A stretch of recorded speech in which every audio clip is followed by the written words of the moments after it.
Hey folks, we asked a few days ago, maybe a few weeks ago now, for folks to submit unique uses of their tractor. Now we expected to have to travel far and wide to find somebody that was using their tractor in a unique way, and wouldn't you know it, one of the first responses we got was from Kenton. Kenton was on our channel early this summer. Yep. Yeah, and we did use the brush mulcher on your 4052R. Oh yeah, and the mini clip. Oh yeah, and I hope we didn't tear it up. No. Kenton's got quite a unique use. You can get a look at it right here. Let's get started.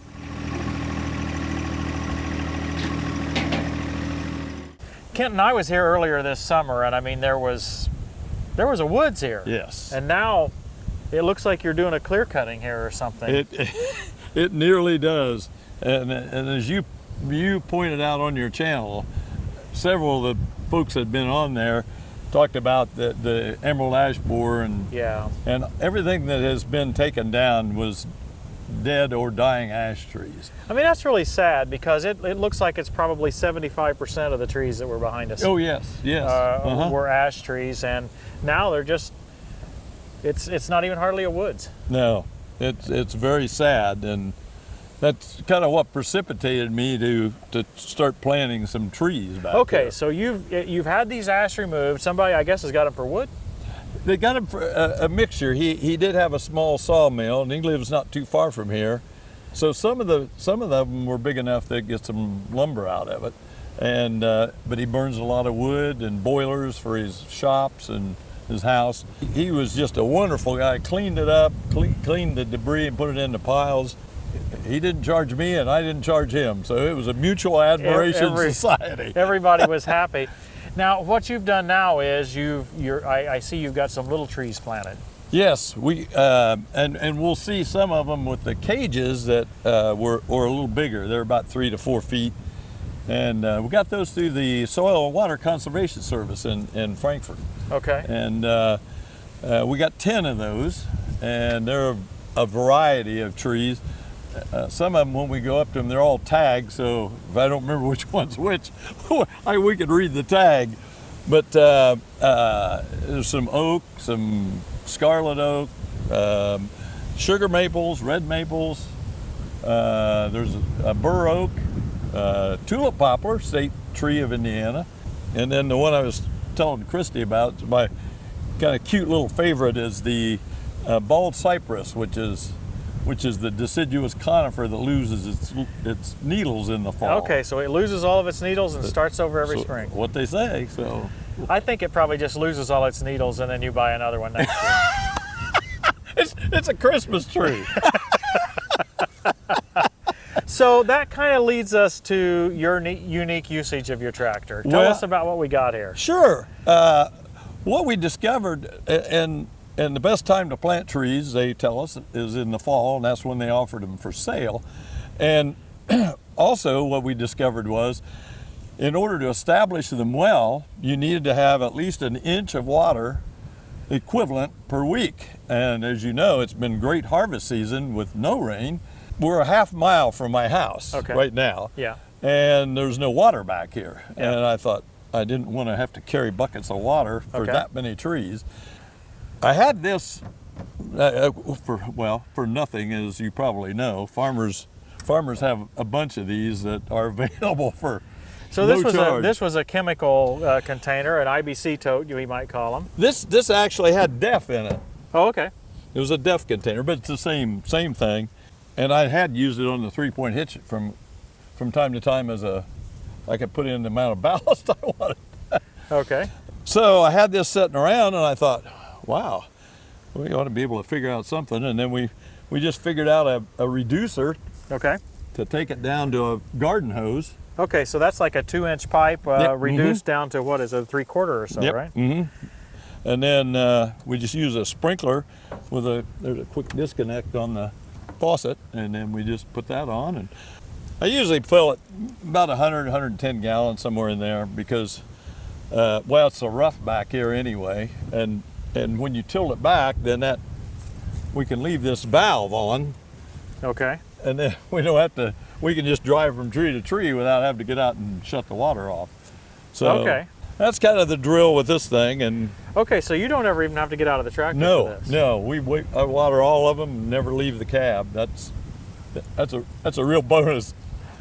Oh, I love the cab. But you can't see out of it. Your visibility, like we talked on the show, is front visibility with the cab is a tough deal. Yeah, it is a little bit. I'll accept that. Well, let's see it work. Okay. Well, first of all, we had this sprinkler wand that people use to water flowers with. Okay. And I wanted it out far enough that when we tilt it, I can see where it's. Okay. So and just because I had it. So we just snap that on. Then we just drive around to the cages and tilt her over and water away. And you've got it all strapped on there, right? And you've got your forks on your tractor? Yeah. So that's so you can, when you tilt it over, that you can empty it that way. You don't lose it. So, yep. Okay. Well, you get started here, and I'll turn it on when you get it raised up a little, and we'll watch you go. Okay, good enough. This is a red maple. I'm going to get wet here.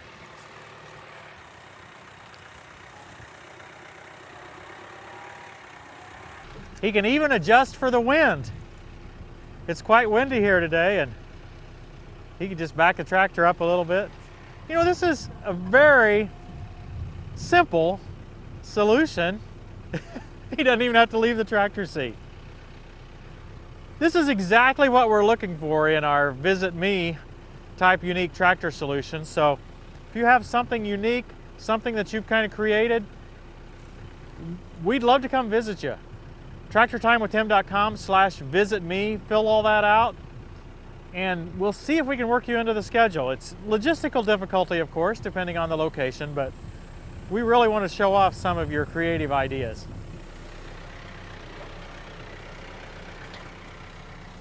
That's how you turn the switch off. Good thing he doesn't have a self-leveling loader.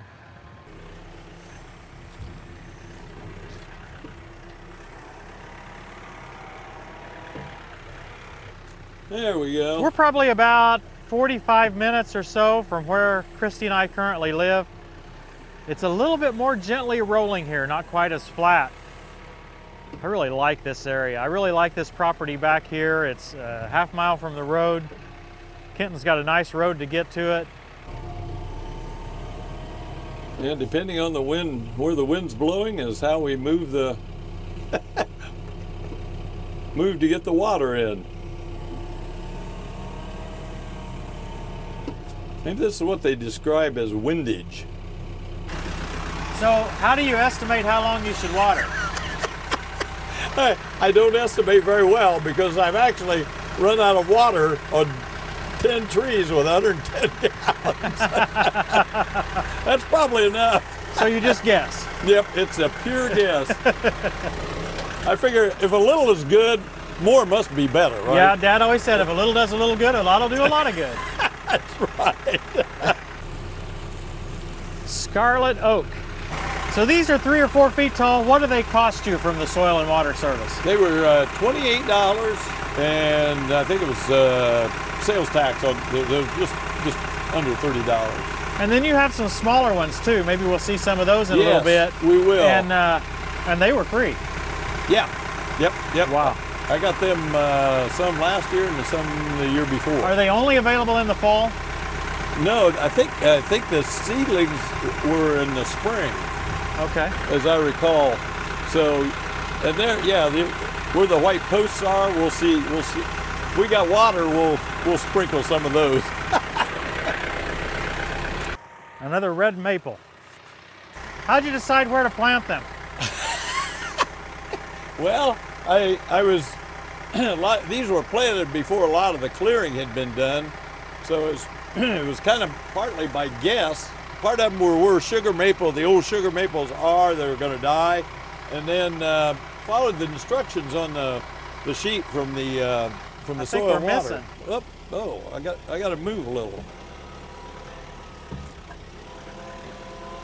Got the windage going here. I think we need to have some fancy wind gauge up on here. And they have the thermometer up there. That's what we do. Yeah. And then hook that to your auto steer here so that Oh yeah, yeah. We got to make I wouldn't this even complex. have to push the pedal. Yeah. So yeah, just reading what kind of soil they like, and they're all mostly long-lasting, long-growing trees. We probably got an inch on there. I would say. How often do you do this? About once a week. They say I really wanted to get these established, so I just keep the water in it till it's going to freeze, and then just slide into it and come back and Yeah. do it up. And I don't remember what all these are. Some of them they're mainly maples and oaks up around here. Okay. Now I saw the larger ones you've got cages around. I assume that's for the deer. Yeah. So why not on these? You know, I just didn't do it to begin with, and these have all survived. And this grows up, so apparently there's enough to eat that they don't seem to bother them too much. Okay. Some of these are a little more established, so I don't spend as much time watering them. Oh, they've been here a little longer? Some of them were here a year ago, Okay. and they've survived, so we must be doing something right. Now, folks may be questioning about him driving around with it that high. That looks really high if you're on a 1025R. With the 4 Series, he's got a little wider stance. He's also not got that much weight for a 4 Series. It's just a totally different calculus. So it's really not a big deal at all for him to be carrying it that height. It's probably 6 feet high he's carrying it. Part of the reason he has to carry that high is because of the way he's using the tilt, the curl, to keep from draining his water out. So, yeah, this makes for a great solution in my opinion. That's that bald cypress, that one that Okay. loses its needles. This is the one you're all proud of. And it just always intrigued me. I don't know why. The wand has turned sideways. Is that okay? We'll just move over a little. It's not very high tech, Christy. It doesn't really matter what way the wand is pointed, right? That's what makes it fun, right? Yeah, I mean, we could have spent several $1,000s on a big sprayer and pump and Oh yeah. all of that, or we can just use this. I'd never leave the cab. How do you like your 4 Series? Oh boy, I really like it. I had one before, and with open station. I wanted to get one with a cab for in the winter and moving snow and one thing and another, and I guess I just wanted a cab, right? Yeah. Well, you do a lot of mowing, right? I mean, Oh, yeah, you mow yeah. all this. I and mow all what do you the- have, a 6 or 7 foot mower? 6 foot MX6. Okay. That front part of the woods where there's only a couple, 3 trees, so we actually hay that. So I spread fertilizer on it, and I cleaned out fence rows. Obviously, we had some trees on, and I have a clamshell bucket, so I can chew off a lot of the limbs that are on it. 4-in-1, you might say, right? Yeah, 4-in-1, right? Yeah. Pull fence post or wire, and it's my buddy, you know, Yeah, my work buddy. yeah. So I can see you've used a weed eater to get around those. How do you keep from mowing off the tree? No, that's a little tricky. And I finally got smart and put some mulch around them, which I didn't have before. And hopefully that'll slow the grass and stuff coming up around them. And basically when I was using the bush hog mower, you get as close to them, but then the grass will start to crowd them out. So I think hopefully the mulch will help keep some of that and hold in a little more moisture too. The shield on the weed eater on the backside is what I go around it so it doesn't get the string into it. So. Okay. But it's a little touchy, yeah. And I wanted to be sure I had them marked well, so I knew that they weren't going to be, when they were clearing, they weren't going to be running into them or whatever. So how large is this wooded area that you're planning on keeping in woods here? 8 to 9 acres, this part. I mean, you got all these stumps. What are you going to do with all these stumps? Oh, Tim, I was thinking about this. Uh-oh.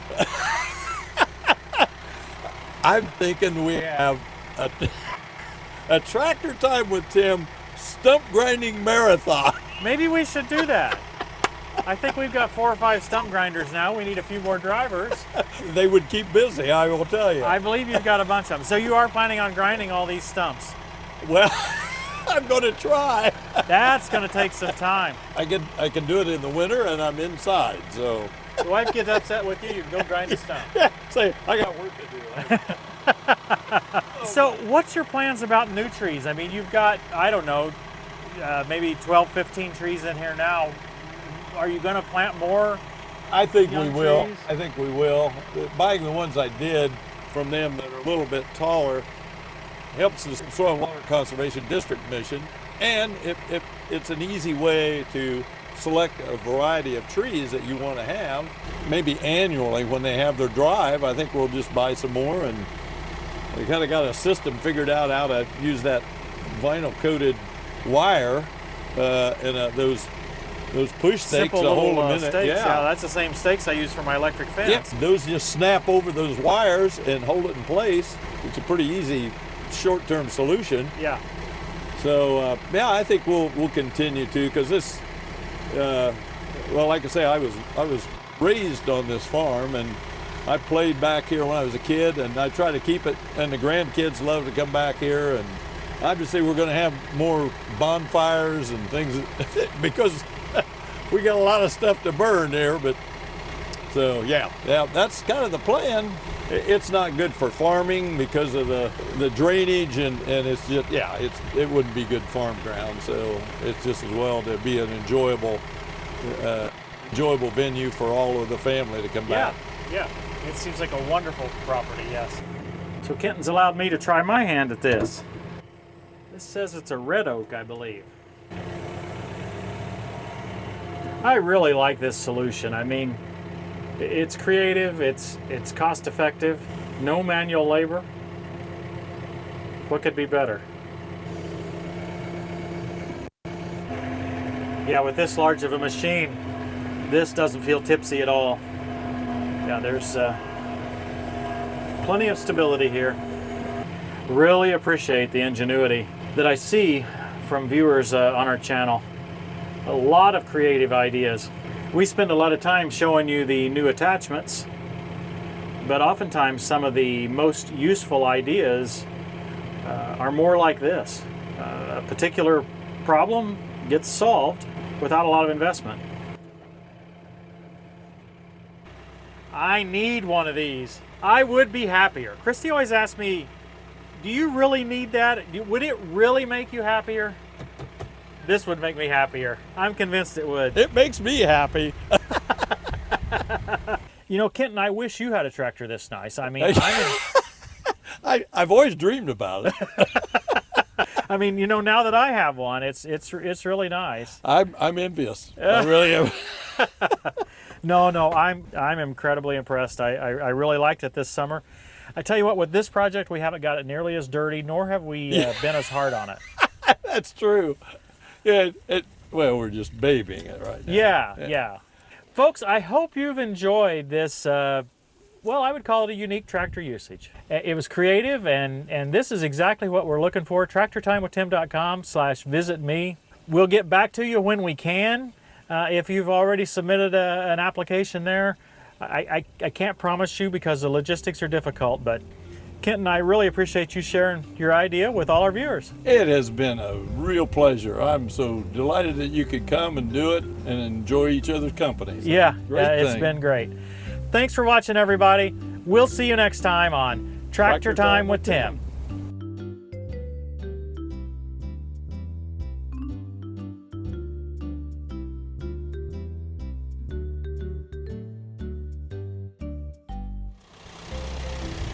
And you even got water left. I was trying to talk fast. I was afraid we were going to run out while we were talking. Oh man, that's fun.